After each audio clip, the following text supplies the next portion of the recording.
شوہر دروازے سے داخل ہوا، دیکھتا ہے کہ اس کی بیوی رو رہی ہے۔ پوچھنے پر بیوی نے بتایا کہ جب میں نہاتی ہوں تو ہمارے گھر میں موجود درخت پر بیٹھی چڑیاں مجھے گھورتی ہیں۔ مجھے ڈر ہے کہ یہ اللہ کی ناراضی کا سبب نہ بن جائے۔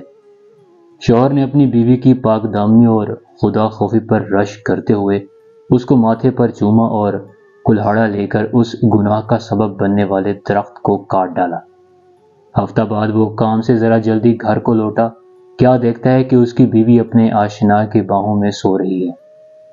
کچھ بھی نہ کیا، بس صرف ضرورت کی کچھ اشیاء لے کر شہر بلکہ ملک ہی چھوڑ گیا۔ دور کسی شہر پہنچا، وہاں اس نے لوگوں کو بادشاہ کے محل کے قریب جمع ہوتے دیکھا۔ پوچھنے پر بتایا گیا کہ بادشاہ کا خزانہ چوری ہو گیا ہے۔ اس دوران ایک شخص کا گزر یہاں سے ہوا جو پاؤں اٹھا کر پنجوں پر چل رہا تھا۔ اس آدمی نے پوچھا، بھائی یہ شخص کون ہے؟ حاضرین میں سے کسی نے کہا کہ یہ اس شہر کے ایک پہنچے ہوئے بزرگ ہیں، پنجوں پر اس وجہ سے چلتے ہیں کہ مبادا کہیں کوئی چونٹی کو مسل نہ دیں۔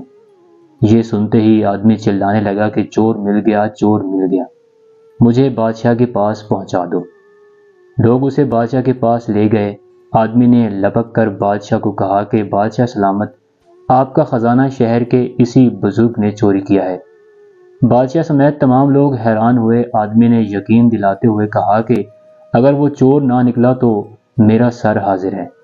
بادشاہ نے بزرگ کے پیچھے سپاہی بھیجے۔ تحقیق کے بعد بزرگ نے اعتراف جرم کر لیا کہ خزانہ اس نے ہی چرایا ہے۔